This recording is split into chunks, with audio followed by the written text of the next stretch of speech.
अस्सलाम वालेकुम। ये हायर की किट है, हमारे पास आई रिपेयरिंग के लिए। इसमें ये मसला है कि इसकी ने जो मोटर है ब्लोअर वाली ये नहीं चलती और कुछ देर के बाद इसमें E7 का एरर आ जाता है कम्युनिकेशन। लेकिन मोटर जिसको हम ऑन करेंगे चेक करते हैं कि ये चलती है या नहीं चलती। ये मोटर का जैक हमने इसको लगा लिया।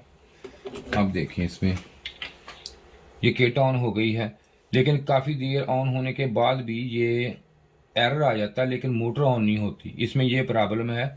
इसमें अब चेक करेंगे कि इसमें क्या मसला है क्या नहीं। इसको हम ऑफ करते हैं, जैक को हम निकालते हैं इसके।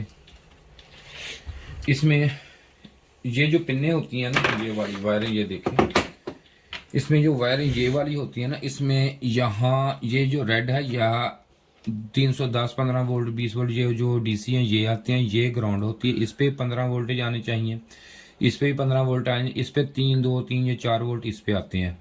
अब ये चेक करते हैं कि इसमें कौन कौन से वोल्टेज नहीं आ रहे या क्या मसला है, मोटर क्यों नहीं ऑन हो रही। इसको यहाँ पे मीटर को आपको नज़र आ जाएगा, यहाँ पे रख देते हैं मीटर। यहाँ पे रखने के बाद इसको मैं करंट दूंगा अभी वोल्टेज इसकी किट को। ये देखिए अब किट को दोबारा हम करंट देंगे कि इसमें क्या मसला है। सबसे पहले मैं इसको, ये देखिए ये ग्राउंड है इसकी, ये वाली इस पे रखूँगा और इस पे रखूँगा तो इसके वोल्टेज ये देखें वोल्टेज आ रहे हैं, हाई वोल्टेज आ रहे हैं। अब इसके जो ग्राउंड और बाकी वोल्टेज हैं वो चेक करूँगा कि किस पे कौन से वोल्टेज नहीं बन रहे। ये देखें इस पे 15 आ रहे हैं, इस पे 15 आ रहे हैं, लेकिन जो ये है इस पे वोल्टेज नहीं है, शो कर रहा है ये। अब इसमें ये मसला है कि एंड वाली पिन पे वोल्टेज नहीं शो हो रहा है। ये चेक करूँगा ये मसला क्या है। ये जो इसकी होती है ना मोटर की, ये सीधी सीधी यहाँ से ये लगा हुआ है इसका, ये वाला ऑटो कपलर लगा हुआ है। ये ऑटो कपलर जो है इसकी जो एक वायर है यहाँ से सीधी जाके यहाँ से सीधी ना आके इस रजिस्टेंस पे लगी होती है। इस रजिस्टेंस की जो है सीधी फीडबैक यहाँ पे इसकी जो है यहाँ से आती है। यहाँ पे ये इसने इसको सिग्नल देना होता है, पल्स देने होते हैं, ये क्लॉक पल्स होते हैं, ये डीएसओ से चेक होंगे। लेकिन इसमें ये मसला है कि यहाँ से ये कपलर ऑन नहीं कर रहा। आप कपलर चेक करेंगे इसके, कपलर को क्या मसला है या क्या मसला हो गया कपलर को। इसको हम लगाएंगे बजर रेंज पे लगा के, ये देखिए डायवर्ट मोड पे लगा लिया मैंने इसको मीटर को। इस कपलर को चेक करने लगा हूँ ऑटो कपलर को कि ये इसमें क्या मसला हो गया, क्या मसला, इसको क्यों नहीं ऑन होता।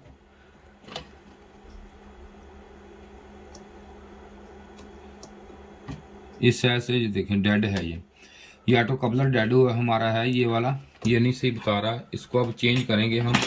ये 817 लगा है पीसी, अब इसको चेंज करूंगा मैं। इसको चेंज करके देखता हूँ कि किट में ये आते हैं या नहीं आते, इसके बाद बाकी चीज़ें चेक होंगी इसकी। हाँ जी, ये देखिए मैंने कपलर इसका अब चेंज कर दिया इसका। अब ये कपलर ये पड़ा। अब हम इसको देखेंगे कि इसमें जो है पल्स आ गए हैं या नहीं आ गए। इसमें पल्स चेक करने पड़ते हैं। जैसे मैंने आपको बताया कि ये इसकी रजिस्टेंस एसएमजी लगी हुई है, इस पे जो पल्स हैं वो डीएसओ से चेक होंगे। ये किट मैंने ऑन कर दी है। अब हम इसके ना पल्स चेक करते हैं, यहाँ से जो सीधे यहाँ पे आएंगे पल्स। लेकिन ये डीएसओ पे ये उस वक्त पल्स आएंगे जिस वक्त ये मोटर इसकी ऑन होगी। मोटर ऑन होगी तो पल्स यहाँ पे आएंगे। अगर इसका मेन माइक्रो प्रोसेसर खराब हुआ तो मोटर ऑन नहीं होती और पल्स भी इसमें नहीं।